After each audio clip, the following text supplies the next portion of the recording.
Hello champions, मैं हूं कुंवर अमन सिंह, आपका फिजिक्स गुरु भैया, और स्वागत करता हूं आपका द गुरु भैया के इस नए फिजिक्स सेशन में। आज हम स्टार्ट करने वाले हैं लाइट, रिफ्लेक्शन एंड रिफ्रैक्शन का रिवीजन एक्सप्रेस, और प्रॉमिस करता हूं जितना बोरिंग लगता है नाम से उतना ही मजेदार लगेगा जब आपको कॉन्सेप्ट समझ में आ जाएगा। तो एक काम करो, माइंड को फ्रेश रखो, दिमाग को थोड़ा फिजिक्स मोड में लेकर के आओ, और चलो शुरू करते हैं लाइट, रिफ्लेक्शन एंड रिफ्रैक्शन का रिवीजन एक्सप्रेस। ध्यान दो बच्चों, सबसे पहले हम बात करने वाले हैं लाइट क्या होता है। अब ध्यान से देखो, लाइट एनर्जी का एक फॉर्म होता है।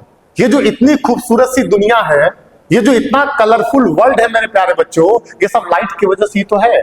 अब ध्यान से देखो, लाइट हमारा स्ट्रेट लाइन में ट्रेवल करता है, लाइट पार्टिकल के फॉर्म में भी ट्रेवल करता है और वेव के फॉर्म में भी ट्रेवल करता है।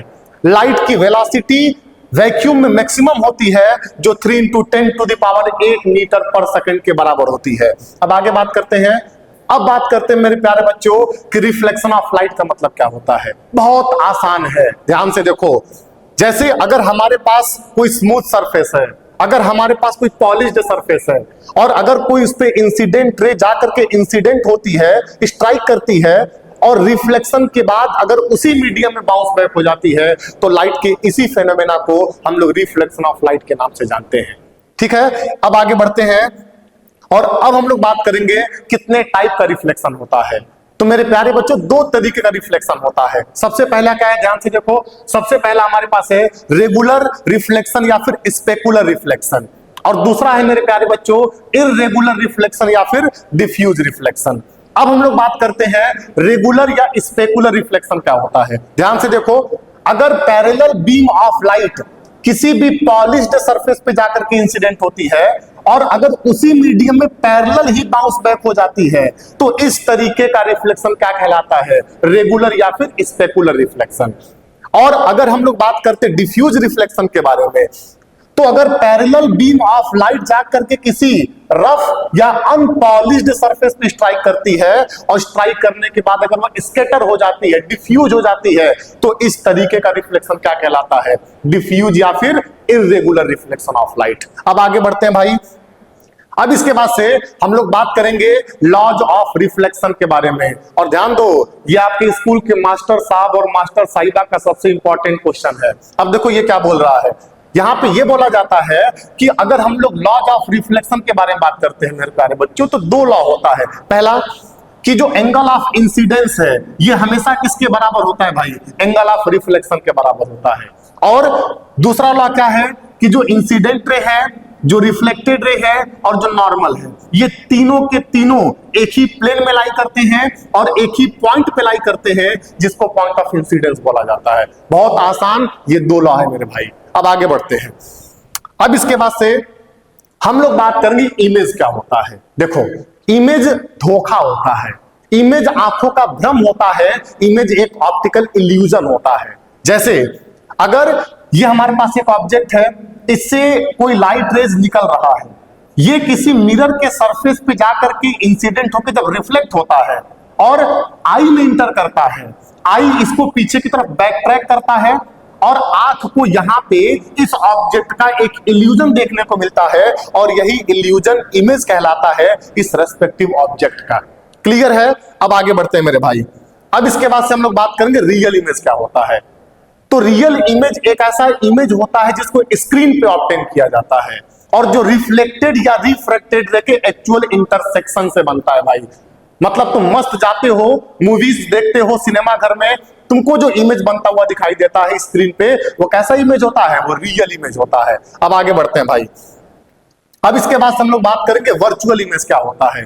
तो वर्चुअल इमेज एक ऐसा इमेज होता है जो मिरर के पीछे ऑब्टेन किया जाता है, और जो रिफ्लेक्टेड या रिफ्रैक्टेड रे के एक्चुअल इंटरसेक्शन से नहीं बनता है। एग्जांपल के तौर पे, जब तुम स्कूल जाते हो, जब तुम ड्रेसअप होते हो, शीशे में अपना चेहरा देखते हो, तो तुमको तुम्हारा चेहरा मिरर के अंदर बनता हुआ दिखाई देता है, वो कहलाता है क्या, वर्चुअल इमेज। अब आगे बढ़ते हैं भाई, ध्यान से देखो। इसके बाद से हम लोग बात करेंगे लेटरल इन्वर्जन क्या होता है। मेरे प्यारे बच्चों, लेटरल इन्वर्जन रिवर्सल होता है। ऑब्जेक्ट का रिवर्सल जब उसका इमेज बनता है तो ध्यान से देखो, यहां पे पर्सन खड़ा है, ये मिरर के सामने खड़ा है, इसने अपने राइट हैंड को रेज किया है और इमेज में इसका लेफ्ट हैंड रेज होता हुआ दिखाई देता है। तो इस तरीके का फिनोमेना क्या कहलाता है? लेटरल इन्वर्जन कहलाता है भाई। ठीक है, अब आगे बढ़ते हैं और बात करेंगे अगले टॉपिक के बारे में। अगला ये है कि अगर प्लेन मिरर की मदद से हमारा इमेज बनता है, मतलब मस्त जब तुम अपना चेहरा देखते हो मिरर में, प्लेन मिरर में, तो तुमको जो तुम्हारा इमेज बनता हुआ दिखाई देता है वो कैसा इमेज होता है, हम उसके बारे में बात करेंगे। ध्यान से देखो, सबसे पहला अगर उस इमेज के बारे में बात करें तो वो इमेज हमारा वर्चुअल और इरेक्ट इमेज होता है, क्योंकि वो मिरर के पीछे बनता है भाई। दूसरा, जितना बड़ा ऑब्जेक्ट है उतना ही बड़ा इमेज बनता है। अगर तुम 6 फुट के हो तो इमेज 6 फुट का ही बनने वाला है। ठीक है, ध्यान से देखो भाई, सेम साइज, जो साइज ऑब्जेक्ट का है वही साइज इमेज का भी होगा। और मिरर के सामने जितना दूर तुम खड़े हो, मिरर के अंदर उतना ही दूर तुम्हारा इमेज बनता हुआ दिखाई देगा। मतलब ऑब्जेक्ट डिस्टेंस इमेज डिस्टेंस के बराबर होता है। और यहां पे जो तुम्हारा इमेज बनता है भाई वो लेटरली इन्वर्टेड होता है। क्लियर है? अब आगे बढ़ते हैं। अब ध्यान से देखो, अब हम लोग बात करने वाले हैं स्फेरिकल मिरर के बारे में कि स्फेरिकल मिरर क्या होता है। तो स्फेरिकल मिरर एक ऐसा मिरर होता है जिसका reflecting surface hollow sphere of glass का पार्ट होता है। क्लियर है? बहुत सिंपल है। अब आगे बढ़ते हैं भाई। अब स्फेरिकल मिरर कितने टाइप का होता है? स्फेरिकल मिरर 2 टाइप का होता है भाई। पहला होता है कॉनकेव मिरर, दूसरा होता है कॉन्वेक्स मिरर। अगर बात करते हैं कॉनकेव मिरर के बारे में, तो ये एक ऐसा मिरर होता है जिसका बल्जिंग आउट सरफेस क्या होता है? पॉलिश्ड होता है, ओपेक होता है, और रिफ्लेक्शन करवाते हैं बेंट इन सरफेस से, कॉनकेव सरफेस से। तो ऐसा मिरर क्या कहलाता है? कॉनकेव मिरर कहलाता है। और अगर बात करते हैं कॉन्वेक्स मिरर के बारे में, तो ये एक ऐसा स्फेरिकल मिरर होता है जिसका बेंट इन सरफेस क्या होता है भाई? पॉलिश्ड होता है, और रिफ्लेक्टिंग सरफेस हमारा कॉन्वेक्स होता है, बल्जिंग आउट होता है। तो ऐसा मिरर क्या कहलाता है? कॉन्वेक्स मिरर कहलाता है मेरे भाई। क्लियर है? अब आगे बढ़ते हैं और अब हम लोग बात करेंगे कौन कौन से इंपॉर्टेंट टर्म स्फेरिकल मिरर के साथ रिलेटेड होते हैं, जिसमें सबसे पहला है सेंटर ऑफ कर्वेचर। अब ध्यान से देखो, ये हमारे पास जो स्फेरिकल मिरर है, ये जिस हॉलो स्फीयर ऑफ ग्लास का पार्ट है, उसी हॉलो स्फीयर ऑफ ग्लास का सेंटर इस स्फेरिकल मिरर का क्या कहलाता है? सेंटर ऑफ कर्वेचर कहलाता है। और अगर हम लोग बात करते हैं अपर्चर के बारे में, तो अपर्चर इस स्फेरिकल मिरर के रिफ्लेक्टिंग सरफेस का इफेक्टिव विड्थ होता है, इफेक्टिव चौड़ाई होती है, उसी को क्या बोला जाता है भाई? अपर्चर बोला जाता है। और अगर हम लोग बात करते हैं पोल के बारे में, तो पोल क्या होता है? इस रिफ्लेक्टिंग सरफेस का मिडिल पॉइंट होता है, इस रिफ्लेक्टिंग सरफेस का सेंटर पॉइंट होता है पोल। क्लियर है? अब आगे बढ़ते हैं भाई और बात करेंगे रेडियस ऑफ कर्वेचर क्या होता है। तो ये जो हमारे पास हॉलो स्फीयर ऑफ ग्लास दिखाई दे रहा है, इसी से ये स्फेरिकल मिरर बना हुआ है। और इस हॉलो स्फीयर ऑफ ग्लास का जो रेडियस होगा, यही इस स्फेरिकल मिरर के लिए क्या कहलाएगा? रेडियस ऑफ कर्वेचर कहलाएगा भाई। क्लियर है कि नहीं? अब आगे बात करते हैं और हम लोग बात करेंगे किसके बारे में? प्रिंसिपल एक्सिस के बारे में। तो प्रिंसिपल एक्सिस एक इमेजिनरी लाइन होता है भाई, इमेजिनरी लाइन होता है जो किसी भी स्फेरिकल मिरर के सेंटर ऑफ कर्वेचर और पोल से होकर के जाता है। सेंटर ऑफ कर्वेचर और पोल से होकर के जाने वाला इमेजिनरी लाइन क्या कहलाता है? प्रिंसिपल एक्सिस कहलाता है। अब बात करते हैं नॉर्मल के बारे में कि नॉर्मल क्या होता है। ध्यान से देखो, जैसे अगर मुझे क्या करना है, इस स्फेरिकल सरफेस के इस पॉइंट पे नॉर्मल बनाना है और इस पॉइंट पे नॉर्मल बनाना है, तो मैं सिंपल क्या करूंगा भाई? इस वाले पॉइंट को इसके सेंटर ऑफ कर्वेचर के साथ जोड़ दूंगा, तो ये वाली लाइन इस वाले पॉइंट पे नॉर्मल कहलाएगी। अगर मुझे यहां पे नॉर्मल बनाना है तो मैं इस वाले पॉइंट को इसके सेंटर ऑफ कर्वेचर के साथ जोड़ दूंगा, तो ये वाली लाइन इस पॉइंट पे क्या कहलाएगी? नॉर्मल कहलाएगी। क्लियर है? अब आगे बात करते हैं। अब ध्यान से देखो, मैंने जो भी चीज तुमको पढ़ाया ये उन सब का डिफिनेशन लिखा गया है। ये रेक्टिफिकेशन तुमको याद करना है, एग्जाम में पूछेगा तो लिखना है। अब आगे बढ़ो भाई, ये भी देखो यहाँ पर वही है, radius of curvature, principal axis और नॉर्मल, इन सब का डिफिनेशन है। क्लियर है? अब आगे बढ़ते हैं भाई। बच्चों, अब हम लोग बात करते हैं स्फेरिकल मिरर के प्रिंसिपल फोकस के बारे में। अब ध्यान से देखो, सबसे पहले हम लोग बात करेंगे कॉनकेव मिरर के प्रिंसिपल फोकस के बारे में, उसके बाद से हम लोग बात करेंगे कॉन्वेक्स मिरर के प्रिंसिपल फोकस के बारे में। ध्यान से देखो, अगर यहां से पैरेलल रेज ऑफ लाइट जो इस कॉनकेव मिरर के प्रिंसिपल एक्सिस के पैरेलल होकर के जाती हैं और जब ये जा करके इसके रिफ्लेक्टिंग सरफेस पे इंसिडेंट होती है और इंसिडेंट होने के बाद ये कन्वर्ज होती हैं और ये सभी की सभी रिफ्लेक्टेड रे इसके प्रिंसिपल एक्सिस के किसी पर्टिकुलर पॉइंट पे क्या होती हैं भाई, कन्वर्ज होती हैं और उसी पर्टिकुलर पॉइंट को हम लोग क्या बोल देते हैं, इसका प्रिंसिपल फोकस बोल देते हैं। और यहां पे ध्यान से देखो, ये पैरेलल रेज ऑफ लाइट है जो कॉन्वेक्स मिरर के प्रिंसिपल एक्सिस के पैरेलल है और ये जा करके इसके रिफ्लेक्टिंग सरफेस पे इंसिडेंट हो रही है। जब इस पे इंसिडेंट होती हैं तो ये डाइवर्ज हो जाती हैं, जो रिफ्लेक्टेड रेज होती है वो डाइवर्ज हो जाती हैं और ऐसा लगता है कि ये सभी की सभी रिफ्लेक्टेड रे इसके प्रिंसिपल एक्सिस के किसी पर्टिकुलर पॉइंट से डाइवर्ज हो रही हैं और उसी पर्टिकुलर पॉइंट को इस कॉन्वेक्स मिरर का क्या बोल दिया जाता है, प्रिंसिपल फोकस। क्लियर है भाई? अब आगे बात करते हैं। इसके बाद हम लोग बात करेंगे कि किस किस रूल का हम लोग मदद करते हैं इमेज फॉर्मेशन करने के लिए with the help of concave mirror. अब ध्यान से देखो भाई, सबसे पहला रूल क्या है? सबसे पहला ये है कि अगर कोई रे ऑफ लाइट इस कॉनकेव मिरर के प्रिंसिपल एक्सिस के पैरेलल है, क्लियर है, तो रिफ्लेक्शन के बाद ये इसके प्रिंसिपल फोकस से होकर के जाएगा, ठीक है ना। दूसरा रूल क्या है? अगर कोई रे ऑफ लाइट इस कॉनकेव मिरर के प्रिंसिपल फोकस से होकर के जा रहा है तो रिफ्लेक्शन के बाद इसके प्रिंसिपल एक्सिस से क्या हो जाएगा भाई, पैरेलल हो जाएगा, ठीक है। अब इसके बाद से अगर कोई रे ऑफ लाइट इस कॉनकेव मिरर के सेंटर ऑफ कर्वेचर से होकर के जा रहा है तो ये इसके रिफ्लेक्टिंग सरफेस पे नॉर्मली इंसिडेंट होगा और ये जिस रास्ते से आया था उसी रास्ते से बैक ट्रैक होकर के वापस चला जाएगा, ठीक है भाई। अब चौथे रूल के बारे में बात करते हैं।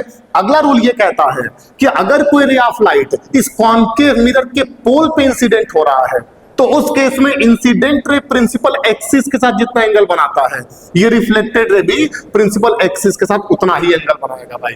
क्लियर है कि नहीं? अब आगे बढ़ते हैं। अब इसके बाद से बात करते हैं कि जो कॉन्वेक्स मिरर होता है वो किस किस रूल को फॉलो वहां पे किया जाता है इमेज फॉर्मेशन करने के लिए। तो ध्यान से देखो, जैसे अगर कोई रे ऑफ लाइट इस कॉन्वेक्स मिरर के प्रिंसिपल एक्सिस के पैरेलल है तो रिफ्लेक्शन के बाद ये क्या हो जाएगा भाई, डाइवर्ज हो जाएगा। लेकिन ऐसा लगता है कि ये डाइवर्जिंग रे इसके प्रिंसिपल फोकस से डाइवर्ज हो रहा है। क्लियर है कि नहीं? ये पहला रूल है। दूसरा रूल क्या है, ध्यान से देखो, अगर कोई रे ऑफ लाइट इस कॉन्वेक्स मिरर के प्रिंसिपल फोकस की तरफ डायरेक्टेड है, ठीक है, तो रिफ्लेक्शन के बाद इसके प्रिंसिपल एक्सिस क्या हो जाएगा भाई, पैरेलल हो जाएगा, ठीक है ना। आगे क्या बोला जा रहा है कि अगर कोई रे ऑफ लाइट इस कॉन्वेक्स मिरर के सेंटर ऑफ कर्वेचर की तरफ डायरेक्टेड है तो ये इसके सरफेस पे नॉर्मली इंसिडेंट करेगा और जिस रास्ते से आया था उसी रास्ते से वापस चला जाएगा, ठीक है। अगला क्या बोल रहा है कि अगर कोई रे ऑफ लाइट इस कॉन्वेक्स मिरर के पोल पे इंसिडेंट हो रहा है तो ये इंसिडेंट रे इसके प्रिंसिपल एक्सिस के साथ जितना एंगल बनाएगा ये रिफ्लेक्टेड रे उसके प्रिंसिपल एक्सिस के साथ उतना ही एंगल बनाने वाला है। ये चार रूल हो गए भाई। अब हम लोग बात करते हैं कि हम लोग कॉनकेव मिरर की मदद से इमेज फॉर्मेशन कैसे करेंगे। हम लोग कॉनकेव मिरर के सामने 6 डिफरेंट पोजीशंस पे ऑब्जेक्ट रखेंगे और इमेज फॉर्मेशन करेंगे, अलग अलग नेचर का इमेज मिलने वाला है। ध्यान से देखो, सबसे पहला क्या है, हम लोग कॉनकेव मिरर के सामने पोल और फोकस के बीच में क्या करने वाले हैं भाई, ऑब्जेक्ट को रखने वाले हैं। अब ध्यान से देखो, अगर हम लोग पोल और फोकस के बीच में ऑब्जेक्ट को रखेंगे तो इमेज कैसा बनेगा? इमेज बनेगा भाई मिरर के पीछे, ये इमेज का पोजीशन है। इमेज का नेचर क्या होगा, वर्चुअल और इरेक्ट होगा क्योंकि ये इमेज मिरर के पीछे बन रहा है, ठीक है। और देखो इतना छोटा सा ऑब्जेक्ट है और इतना बड़ा इमेज बन रहा है तो larger than the size of object image बनने वाला है, ठीक है ना। अब आगे बात करते हैं। अगला केस क्या है, अगर हम लोग ऑब्जेक्ट को कॉनकेव मिरर के सामने फोकस पे रखेंगे तो इस केस में इसका जो इमेज बनने वाला है भाई वो इंफिनिटी पे बनेगा, बहुत दूर जाकर के इंफिनिटी पे इमेज बनेगा, ठीक है। इमेज का नेचर कैसा होगा, रियल और इन्वर्टेड होगा और बहुत बड़ा इमेज बनने वाला है भाई, क्योंकि बहुत दूर बनेगा ना तो बहुत बड़ा इमेज बनने वाला है, ठीक है। अब इसके बाद से आगे बात करते हैं भाई, ध्यान से देखो। अगला क्या है, अगर हम लोग ऑब्जेक्ट को कॉनकेव मिरर के सामने फोकस और कर्वेचर के बीच में रखेंगे तो इस केस में जो इमेज बनेगा वो सेंटर ऑफ कर्वेचर के पीछे बनेगा, ठीक है। रियल और इन्वर्टेड इमेज होगा क्योंकि रिफ्लेक्टेड रे के एक्चुअल इंटरसेक्शन से बन रहा है और इतना छोटा सा ऑब्जेक्ट है, बड़ा इमेज बन रहा है, तो larger than the size of object होगा इमेज का साइज। क्लियर है कि नहीं? अगले केस के बारे में बात करते हैं। अगला केस क्या बोल रहा है कि हम लोग क्या करने वाले भाई, हम लोग ऑब्जेक्ट को जो है ये कॉन्केव मिरर के सामने सेंटर ऑफ कर्वेचर पे रखने वाले हैं, सेंटर ऑफ कर्वेचर पे रखने वाले हैं। ठीक है, तो अगर सेंटर ऑफ कर्वेचर पे रखेंगे तो इमेज भी कहां बनेगा? सेंटर ऑफ कर्वेचर पे बनेगा। रियल और इन्वर्टेड इमेज होगा, क्योंकि रिफ्लेक्टेड रे के एक्चुअल इंटरसेक्शन से इमेज बन रहा है, और जितना बड़ा ऑब्जेक्ट है उतना ही बड़ा क्या बनने वाला है? इमेज बनने वाला है मेरे भाई। ठीक है ना? अब आगे बढ़ते हैं। अब हम लोग बात करेंगे अगले केस के बारे में, फिफ्थ केस के बारे में। इस केस में हम लोग ऑब्जेक्ट को कॉन्केव मिरर के सामने सेंटर ऑफ कर्वेचर के पीछे रखेंगे। अगर सेंटर ऑफ कर्वेचर के पीछे रखोगे तो इमेज फोकस और कर्वेचर के बीच में बनेगा, फोकस और कर्वेचर के बीच में बनेगा। रियल और इन्वर्टेड इमेज होगा भाई। इतना बड़ा ऑब्जेक्ट है, इतना छोटा सा इमेज बन रहा है, तो smaller than the size of object image का साइज होगा डिमिनिश्ड इमेज बनेगा। क्लियर है कि नहीं? अब आगे बढ़ते हैं और आखिरी केस के बारे में बात करते हैं, लास्ट केस के बारे में बात करते हैं, जिसमें हम लोग कॉन्केव मिरर के सामने ऑब्जेक्ट को इंफिनिटी पे रखेंगे। अगर इंफिनिटी पे रखोगे तो इमेज कहां बनेगा भाई? इसके प्रिंसिपल फोकस पे बनेगा। ठीक है, रियल और इन्वर्टेड इमेज होने वाला है। ठीक है, और इतना बड़ा ऑब्जेक्ट है और पॉइंट के जितना छोटा इमेज बनेगा, तो हाईली डिमिनिश्ड इमेज बनने वाला, बहुत ही छोटा इमेज बनने वाला है। क्लियर है कि नहीं? आगे बढ़ते हैं भाई। ठीक है, ये मैं टेबुलेट कर दिया हूं, उन 6 केस को टेबुलेट किया हूं कि ऑब्जेक्ट कहां रखा जाएगा, इमेज कहां बनेगा, इमेज का नेचर कैसा होगा, इमेज का साइज कैसा होगा। ठीक है, अब आगे बढ़ते हैं। अब बात करेंगे कि हम लोग कॉन्केव मिरर की मदद से इमेज फॉर्मेशन किस तरीके से करेंगे। ठीक है, ध्यान से देखो, सॉरी, हम कॉन्वेक्स मिरर की मदद से इमेज फॉर्मेशन किस तरीके से करेंगे। तो ध्यान से देखो, हम लोग क्या करने वाले हैं, ऑब्जेक्ट को कॉन्वेक्स मिरर के सामने इंफिनिटी और पोल के बीच में कहीं पर भी रखेंगे, फाइनाइट डिस्टेंस पर रखेंगे। तो उस केस में जो इमेज बनेगा वो मिरर के पीछे बनेगा, मिरर के पीछे पोल और फोकस के बीच में बनने वाला है। ठीक है, और रिफ्लेक्टेड रे के एक्चुअल इंटरसेक्शन से नहीं बन रहा है, तो ये वर्चुअल और इरेक्ट इमेज होगा भाई। इतना बड़ा ऑब्जेक्ट, इतना छोटा इमेज बन रहा है, smaller than the size of object image का साइज होगा। क्लियर है कि नहीं?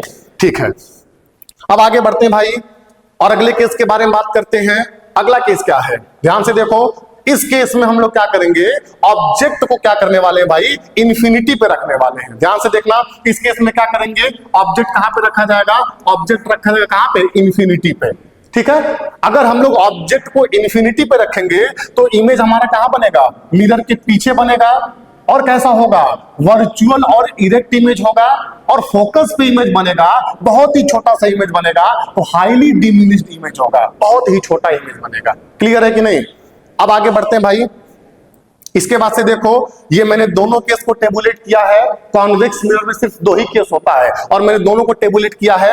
ऑब्जेक्ट कहां पे रखा जाएगा, इमेज कहां बनेगा, इमेज का साइज कैसा होगा, और इमेज का नेचर कैसा होगा। ठीक है, अब आगे बढ़ते हैं और अब हम लोग बात करेंगे अपने चैप्टर के सबसे इंपॉर्टेंट टॉपिक के बारे में, जो कि न्यूमेरिकल के पॉइंट ऑफ व्यू से बहुत इंपॉर्टेंट है भाई, जो कि साइन कन्वेंशन है स्फेरिकल मिरर का। ध्यान से देखो, ये हमारे पास एक स्फेरिकल मिरर है, और स्फेरिकल मिरर में एक बात ध्यान देना, किसी भी डिस्टेंस को तुम पोल से मेजर करोगे, तो ये तुम्हारा पोल है।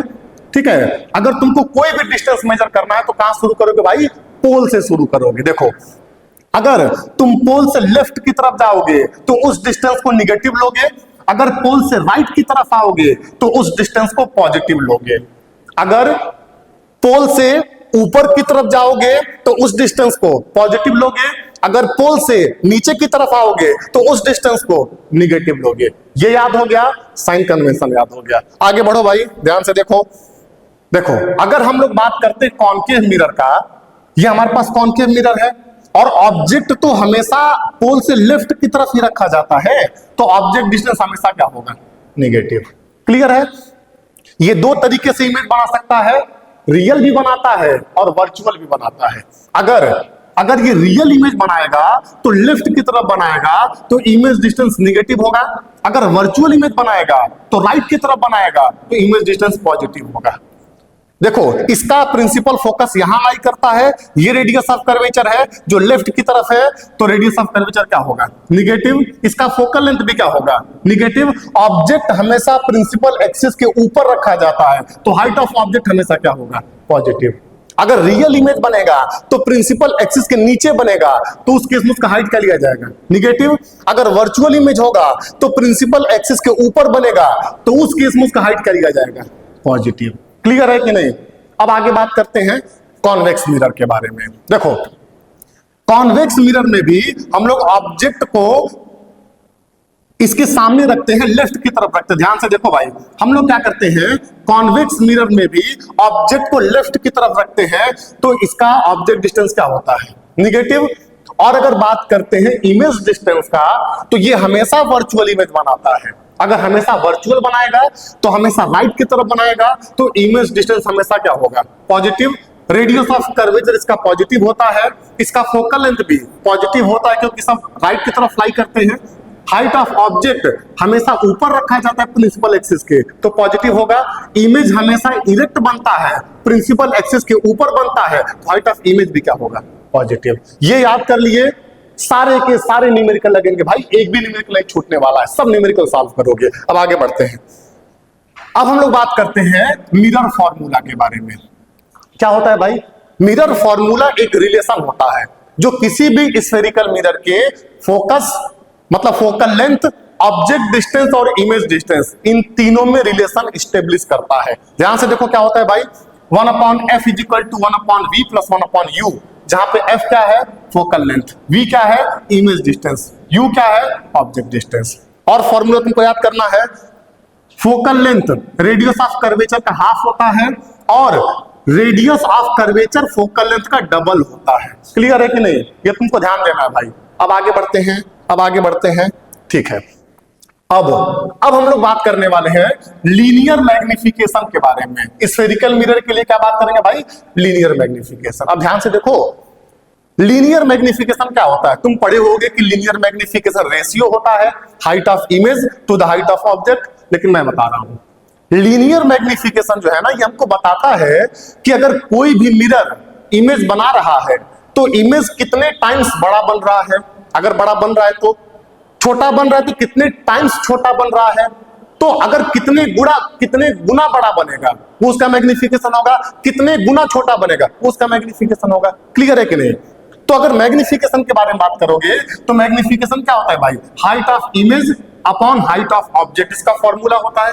और ये किसके बराबर होता है, निगेटिव में image distance upon object distance. ये किसका फॉर्मूला हो गया भाई, मैग्निफिकेशन का। क्लियर है। अब देखो ये तो फॉर्मूला तुमको याद होना चाहिए, लेकिन साथ में अगर मैग्निफिकेशन का साइन क्या है, पॉजिटिव, तो उस केस में इमेज एकदम कंपलसरी है कि वर्चुअल और इरेक्ट होगा। ठीक है ना। अगर मैग्निफिकेशन का साइन पॉजिटिव है तो इमेज वर्चुअल और इरेक्ट होगा। अगर मैग्निफिकेशन का साइन निगेटिव है तो इमेज हमारा रियल एंड इन्वर्टेड होने वाला है। बात समझ में आ रहा है कि नहीं आ रहा। अब इसको देखो, मैग्निफिकेशन के मैग्नीट्यूड के बारे में बात करो। अगर मैग्निफिकेशन का मैग्नीट्यूड 1 से बड़ा है, उस केस में मैग्नीफाइड इमेज बनने वाला है, बड़ा इमेज बनने वाला है compare to size of object. और अगर मैग्निफिकेशन का मैग्नीट्यूड 1 से छोटा है तो उस केस में डिमिनिश्ड इमेज बनने वाला है। और अगर मैग्निफिकेशन का मैग्नीट्यूड 1 के बराबर है तो जितना बड़ा ऑब्जेक्ट होगा उतना ही बड़ा क्या बनने वाला है, इमेज बनने वाला है। क्लियर है कि नहीं। अब आगे बढ़ते हैं, अब आगे बढ़ेंगे भाई। अब हम लोग बात करते हैं यूजेज ऑफ कॉनकेव मिरर के बारे में।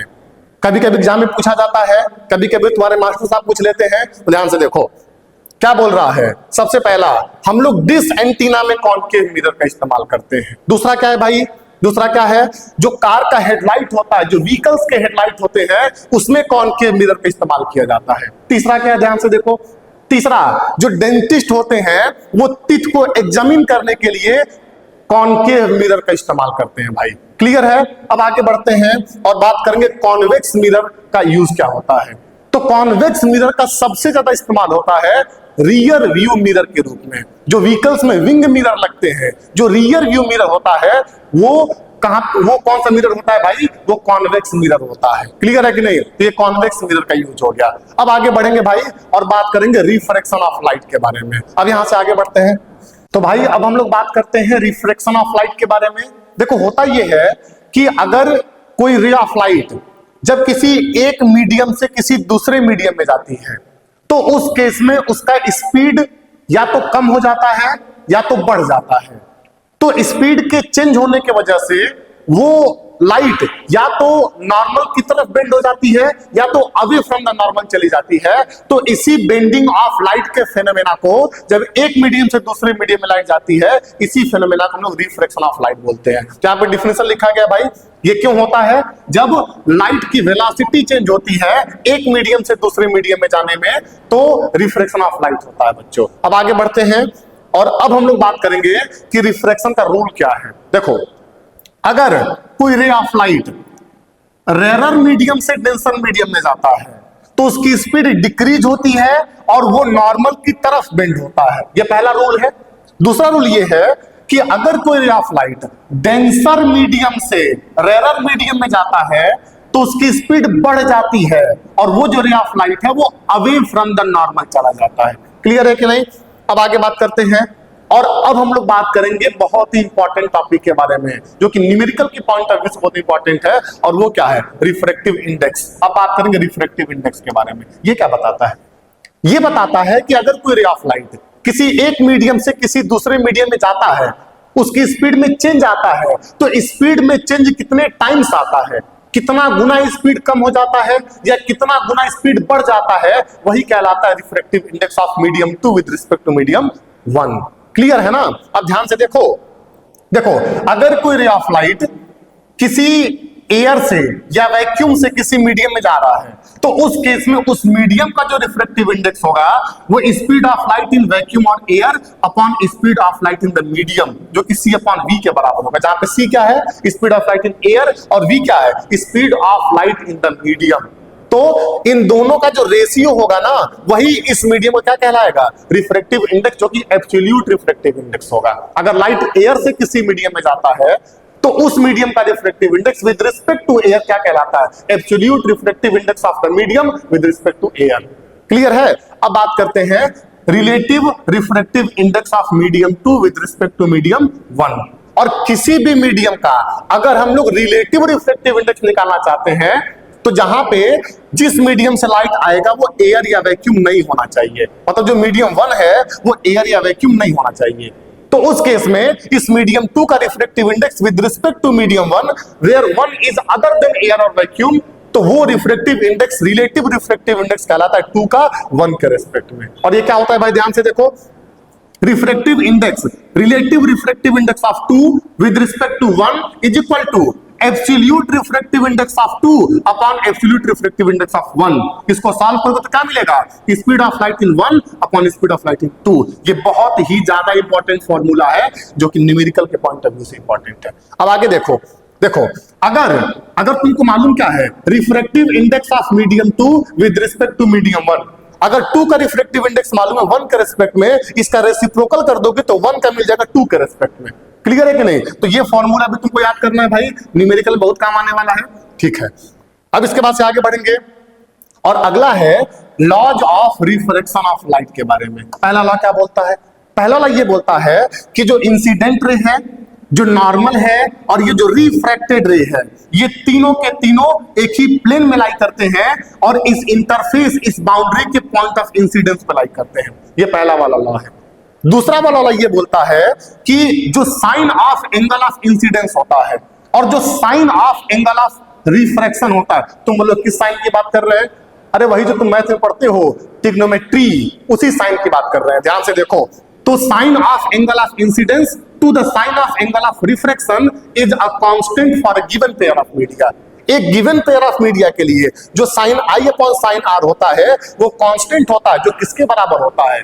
मीडियम 2 का refractive index with respect to medium 1। ये तुम्हारा सेकंड लॉ ऑफ रिफ्रैक्शन है, जिसको स्नेल लॉ ऑफ रिफ्रैक्शन भी बोला जाता है। क्लियर है ना भाई?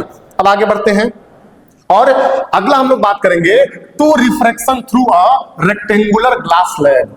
अब देखो ये हमारे पास एक रेक्टेंगुलर ग्लास स्लैब है, ये एयर ग्लास फिर एयर। अब देखो जब इंसिडेंट रे एयर से ग्लास में आएगा, रेयर मीडियम से डेंसर मीडियम में आएगा तो टुवर्ड्स द नॉर्मल बेंड हो जाएगा।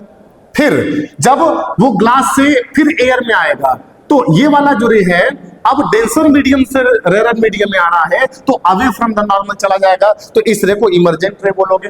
अब ध्यान से देखना, ये तुम्हारा original direction of incident ray है और ये तुम्हारा इमर्जेंट रे है। इन दोनों के बीच में जो लेटरल, इन दोनों के बीच में जो डिस्प्लेसमेंट होता है वो क्या कहलाता है? लेटरल डिस्प्लेसमेंट कहलाता है मेरे भाई। क्लियर है कि नहीं? ये कभी कभी एग्जाम में पूछा जाता है, इसको तुमको जरूर याद रखना है, ठीक है ना? ठीक है, अब आगे बढ़ते हैं भाई। अब बात करते हैं लेंस क्या होता है। अब ध्यान से देखो, अगर हम लोग लेंस के बारे में बात करेंगे तो लेंस एक ट्रांसपेरेंट मटेरियल होता है जिसके पास दो सरफेसेस होते हैं। उन दोनों सरफेसेस में से कम एक सरफेस कर्व होना चाहिए। अगर एक सरफेस कर्व है और दूसरा सरफेस प्लेन है तो भी वो क्या कहलाएगा? लेंस। अगर दोनों कर्व है तो भी वो क्या कहलाएगा? लेंस। लेकिन अगर दोनों प्लेन होंगे तो वो लेंस नहीं कहलाएगा। क्लियर है कि नहीं? तो आगे बढ़ते हैं भाई। ये तुम्हारे पास लेंस दो तरीके का है, कौन कौन सा? कॉन्वेक्स लेंस है। ध्यान से देखो भाई, ये हमारे पास कौन सा लेंस है? ये हमारे पास क्या है? कॉन्वेक्स लेंस है। और ये हमारे पास क्या है? कॉनकेव लेंस है। कॉन्वेक्स लेंस कन्वर्जिंग लेंस होता है और कॉनकेव लेंस डाइवर्जिंग लेंस होता है। क्लियर है ना? अब आगे बढ़ते हैं, ठीक है।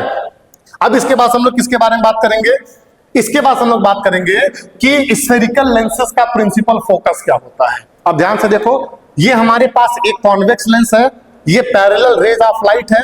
जब ये इसमें इंटर करेंगी, रिफ्रैक्ट होंगी, तो ये दूसरी तरफ प्रिंसिपल एक्सिस के किसी पर्टिकुलर पॉइंट पे आकर कन्वर्ज हो जाएंगी और यही वाला पॉइंट इस लेंस के लिए क्या कहलाएगा? Principal focus. इसमें देखो भाई, अगर पैरेलल रेज ऑफ लाइट इस कॉनकेव लेंस में इंटर करती है तो इंटर करने के बाद डाइवर्ज हो जाती है। अगर इसको पीछे की तरफ लेकर के आओगे तो सभी रिफ्रैक्टेड रे प्रिंसिपल एक्सिस के एक पर्टिकुलर पॉइंट से डाइवर्ज होती हुई दिखाई देती है और यही पॉइंट इस लेंस के लिए क्या कहलाता है? Principal focus. ठीक है कि नहीं? अब आगे बढ़ते हैं। अब बात करेंगे कि कॉन्वेक्स लेंस की मदद से इमेज फॉर्मेशन करने के लिए किस किस रूल को फॉलो करना होता है। पहला रूल देखो भाई, पहला रूल यह है कि अगर कोई रे ऑफ लाइट इस कॉन्वेक्स लेंस के प्रिंसिपल एक्सिस के पैरेलल है तो रिफ्रैक्शन के बाद वो दूसरी तरफ के प्रिंसिपल फोकस से होकर के जाएगा। ये पहला रूल है। दूसरा रूल क्या है? अगर कोई रे ऑफ लाइट इस कॉन्वेक्स लेंस के ऑप्टिकल सेंटर से होकर के जा रहा है तो बिना किसी रिफ्रैक्शन के, बिना किसी डेविएशन के वो क्या होगा? स्ट्रेट लाइन में चला जाएगा। इस तरीके से ये दूसरा रूल है। और तीसरा रूल क्या है कि अगर कोई रे ऑफ लाइट इस कॉन्वेक्स लेंस के प्रिंसिपल फोकस से होकर के जाता है तो दूसरी तरफ रिफ्रैक्शन के बाद ये प्रिंसिपल एक्सिस के पैरेलल हो जाता है। क्लियर है कि नहीं? तो ये हो गया कॉन्वेक्स लेंस के बारे में। अब बात करते हैं कॉनकेव लेंस के बारे में। यहां पे क्या बोल रहा है?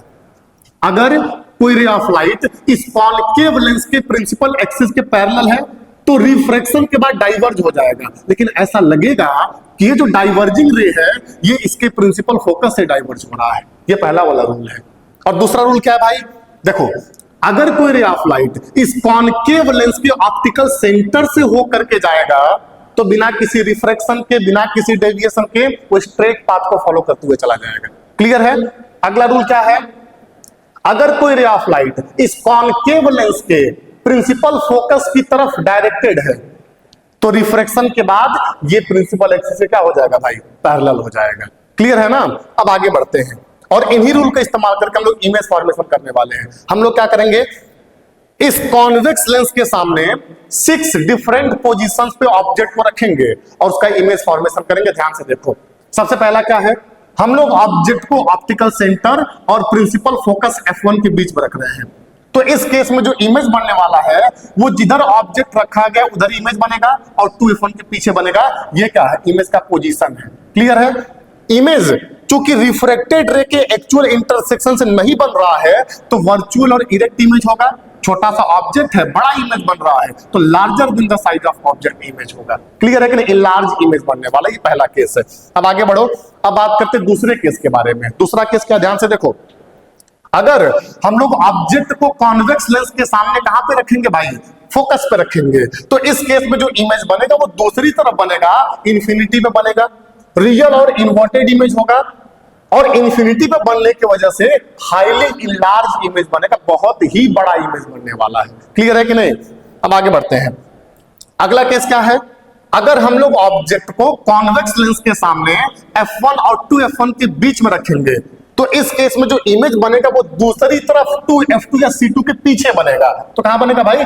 Behind the centre of curvature c2 और 2f2। और ये रिफ्रैक्टेड रे के एक्चुअल इंटरसेक्शन से बन रहा है तो रियल और इन्वर्टेड इमेज होगा। बड़ा इमेज बन रहा है तो इनलार्ज इमेज होगा। क्लियर है ना? अब आगे बढ़ते हैं। अब बात करेंगे कि अगर हमारा जो ऑब्जेक्ट है वो कॉन्वेक्स लेंस के सामने 2f1 पे रखा गया है तो इमेज दूसरी तरफ 2f2 में बनेगा भाई, दूसरी तरफ 2f2 बनेगा और रिफ्रैक्टेड रे के एक्चुअल इंटरसेक्शन से बन रहा है तो रियल और इन्वर्टेड इमेज होने वाला है। अब ध्यान से देखो, जितना बड़ा ऑब्जेक्ट है उतना ही बड़ा क्या बनने वाला है? इमेज। तो ये क्या होगा भाई? Equal to the object size, image का साइज होगा। ठीक है ना? तो ये तुम्हारा तीसरा है। अब आगे बढ़ते हैं। ठीक है, अगला केस क्या है? अगले केस में क्या करेंगे हम लोग? ऑब्जेक्ट को क्या करने वाले हैं? कॉन्वेक्स लेंस के सामने 2f1 के पीछे रखेंगे। अगर ऑब्जेक्ट 2f1 के पीछे रखा जाएगा तो इमेज दूसरी तरफ f2 और 2f2 के बीच में बनने वाला है। ठीक है, रियल और इन्वर्टेड इमेज होगा क्योंकि रिफ्रैक्टेड रे के एक्चुअल इंटरसेक्शन से बन रहा है और इतना बड़ा ऑब्जेक्ट है, छोटू सा इमेज बन रहा है तो smaller than the size of object होगा, डिमिनिश्ड इमेज बनने वाला है। क्लियर है कि नहीं? ठीक है, अब आगे बढ़ते हैं। अब इसके बाद से क्या करेंगे हम लोग? ऑब्जेक्ट को जो है इस कॉन्वेक्स लेंस के सामने इंफिनिटी पे रखेंगे। ठीक है, अगर इंफिनिटी पे रखोगे तो इमेज दूसरी तरफ फोकस पे बनेगा, f2 पे बनेगा भाई, तो यहां इमेज बन रहा है एक्चुअल इंटरसेक्शन से बन रहा है रिफ्रैक्टेड रे के, तो रियल और इन्वर्टेड इमेज होगा। क्लियर है? और बहुत छोटा सा इमेज बनेगा, पॉइंट के जितना छोटा इमेज बनेगा तो हाईली डिमिनिश्ड इमेज बनने वाला है, बहुत ही छोटा इमेज बनने वाला है। क्लियर है ना? ठीक है, आगे बढ़ते हैं। मैंने देखो क्या किया है, मैंने टेबुलेट किया है। ऑब्जेक्ट कहां पे रखोगे, इमेज कहां बनेगा, इमेज का नेचर कैसा होगा, इमेज का साइज कैसा होगा, तुम इसको याद करोगे। अब अगले टॉपिक पे बात करते हैं। अब इसके बाद हम लोग बात करने वाले हैं भाई कि कॉन्केव लेंस की मदद से किस तरीके से हम लोग इमेज फॉर्मेशन करेंगे। इसमें दो ही केस है। पहला केस ये है कि अगर हम लोग ऑब्जेक्ट को इंफिनिटी पे रखेंगे तो जो इमेज बनेगा वो फोकस पे बनेगा भाई, f1 पे बनेगा। इमेज कैसा होगा? वर्चुअल और इरेक्ट इमेज होगा और पॉइंट के जितना छोटा इमेज बनेगा, बहुत ही छोटा इमेज बनेगा तो हाईली डिमिनिश्ड इमेज होगा। क्लियर है? अब अगले केस के बारे में बात करते हैं। अगला केस क्या है? हम लोग क्या करने वाले हैं? ऑब्जेक्ट को इस कॉन्केव लेंस के सामने फाइनाइट डिस्टेंस पर रखने वाले हैं, इंफिनिटी और ऑप्टिकल सेंटर के बीच में रखने वाले हैं। तो इस केस में जो इमेज बनने वाला है भाई वो ऑप्टिकल सेंटर और f1 के बीच में बनने वाला है। इमेज कहां बनेगा? ऑप्टिकल सेंटर और f1 के बीच में बनेगा। वर्चुअल और इरेक्ट इमेज होगा क्योंकि रिफ्रैक्टेड रे के एक्चुअल इंटरसेक्शन से नहीं बन रहा है, बड़ा ऑब्जेक्ट है, छोटा इमेज बन रहा है तो डिमिनिश्ड इमेज बनने वाला है। क्लियर है कि नहीं? अब आगे बढ़ते हैं। और देखो भाई, मैं तुम लोगों के लिए क्या किया, मैंने इसको टेबुलेट किया है। मतलब दो केस हैं, ऑब्जेक्ट का लोकेशन, इमेज का लोकेशन, इमेज का नेचर, इमेज का साइज, ये तुम याद करोगे भाई। ठीक है, अब आगे बढ़ते हैं। अब इसके बाद से हम लोग बात करेंगे स्फेरिकल लेंस के साइन कन्वेंशन के बारे में। ठीक है, सेम है जैसा मिरर के लिए होता है। देखो हम लोग सभी डिस्टेंसेस को कहां से मेजर करेंगे? ऑप्टिकल सेंटर से। अगर ऑप्टिकल सेंटर से लेफ्ट की तरफ जाओगे तो डिस्टेंस को निगेटिव लोगे, अगर ऑप्टिकल सेंटर से राइट की तरफ आओगे तो डिस्टेंस को पॉजिटिव लोगे। अगर ऑप्टिकल सेंटर से ऊपर जाओगे तो डिस्टेंस पॉजिटिव ली जाएगी और अगर ऑप्टिकल सेंटर से नीचे आओगे तो डिस्टेंस निगेटिव ली जाएगी। क्लियर है कि नहीं? अब आगे बढ़ते हैं भाई। अब यहां पे देखो, अगर हम लोग बात करते हैं कॉन्वेक्स लेंस के बारे में तो ऑब्जेक्ट हमेशा ऑप्टिकल सेंटर से लेफ्ट की तरफ रखा जाता है तो ऑब्जेक्ट डिस्टेंस हमेशा निगेटिव होगा। अगर इमेज रियल बनेगा तो राइट की तरफ बनेगा तो इमेज डिस्टेंस पॉजिटिव होगा और अगर वर्चुअल बनेगा तो लेफ्ट की तरफ बनेगा तो निगेटिव होगा। क्लियर है ना? अगर फोकल लेंथ की बात करते हो तो इसका जो फोकल लेंथ होता है, इसका जो प्रिंसिपल फोकस होता है कॉन्वेक्स लेंस का, ये यहां पे लाई करते हैं, जो कि रियल फोकस होता है, जो कि राइट की तरफ लाई कर रहा है तो फोकल लेंथ क्या होगा? पॉजिटिव होगा।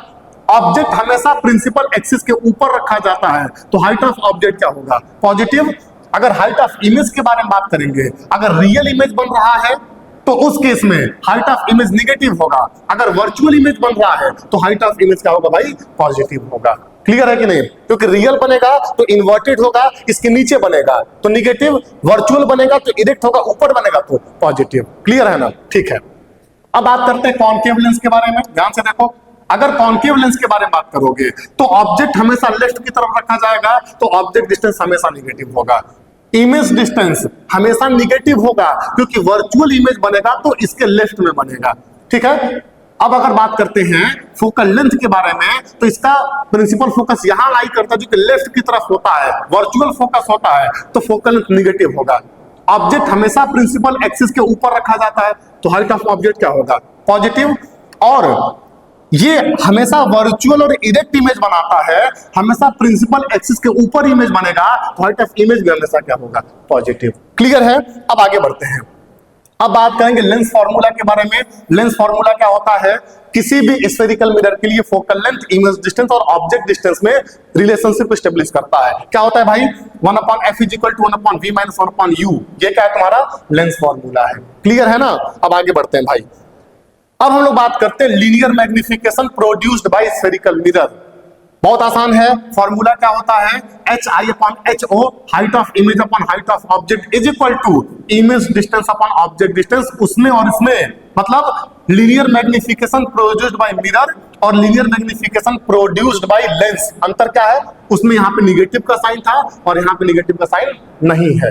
क्लियर है? ठीक है, अब देखो, अगर मैग्निफिकेशन का साइन पॉजिटिव होगा तो वर्चुअल और इरेक्ट इमेज होगा, अगर निगेटिव होगा तो रियल और इन्वर्टेड इमेज होगा। अगर मैग्निफिकेशन का मैग्नीट्यूड ग्रेटर देन 1 है तो बड़ा इमेज बनेगा, अगर लेस देन 1 है तो छोटा इमेज बनेगा, अगर इज इक्वल टू 1 है, जितना बड़ा ऑब्जेक्ट उतना ही बड़ा क्या बनने वाला है? इमेज बनने वाला है। क्लियर है कि नहीं? ठीक है, अब आगे बढ़ते हैं भाई, अब बात करेंगे पावर ऑफ अ लेंस के बारे में। अब ध्यान से देखो, लेंस का पावर क्या होता है?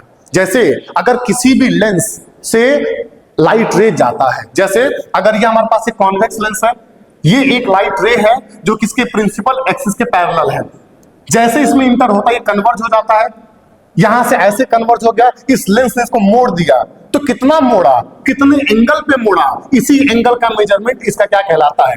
पावर कहलाता है। मतलब पावर एक मेजरमेंट होता है जो कि डिग्री ऑफ कन्वर्जेंस या डिग्री ऑफ डाइवर्जेंस को नापता है। जैसे इस लेंस में लाइट रेस क्या हो गया? डाइवर्ज, ऐसे जाना चाहिए था, ऐसे डाइवर्ज, कितना डाइवर्ज हुआ, यही क्या बतलाता है? इसका पावर बताता है। क्लियर है कि नहीं? तो डिग्री ऑफ कन्वर्जेंस और डिग्री ऑफ डाइवर्जेंस का मेजरमेंट ही क्या कहलाता है? लेंस का पावर कहलाता है। इसका फॉर्मूला क्या होता है भाई? क्या होता है? पावर किसी भी लेंस का उसके फोकल लेंथ के इनवर्सली प्रोपोर्शनल होता है। Power is equal to 1 focal length metre होता है।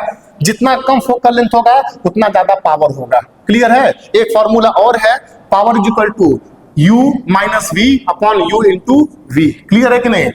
पावर का यूनिट क्या होता है? 1 मीटर, मतलब मीटर इनवर्स होता है और हम लोग उसको डायोप्टर भी बोलते हैं। ठीक है, अब देखो, कॉन्वेक्स लेंस का focal length, real convex lens का फोकल लेंथ पॉजिटिव होता है तो उस केस में उसका पावर भी क्या होगा? पॉजिटिव। और कॉन्केव लेंस का जो फोकल लेंथ होता है वो निगेटिव होता है तो उस केस में उसका पावर भी क्या होगा? निगेटिव। क्लियर है भाई? ठीक है, तो मेरे प्यारे बच्चों, ये था आज के फिजिक्स का फंडा। अगर कहीं अटके हो या लगता है कि भैया ये टॉपिक नहीं समझ आया तो सीधा कमेंट में लिख दो, मैं खुद आंसर करूंगा, टेंशन मत लो। और एक बात और, अगर कंसेप्ट क्लियर लग रहा हो तो तुम लोग से एक रिक्वेस्ट है भाई, अभी के अभी 2-4 न्यूमेरिकल इस चैप्टर से रिलेटेड खुद सॉल्व करो। और हाँ, जो चीज आपको इजी लगी शायद वो किसी और को टफ लगे तो एक छोटा गेस्चर करो, अपने दोस्तों के साथ इस वीडियो को शेयर कर दो। मैं हूं अमन भैया, मिलते हैं अगले सेशन में एक नए चैप्टर के साथ। तब तक प्रैक्टिस करते रहो और फिजिक्स से दोस्ती बनाते रहो।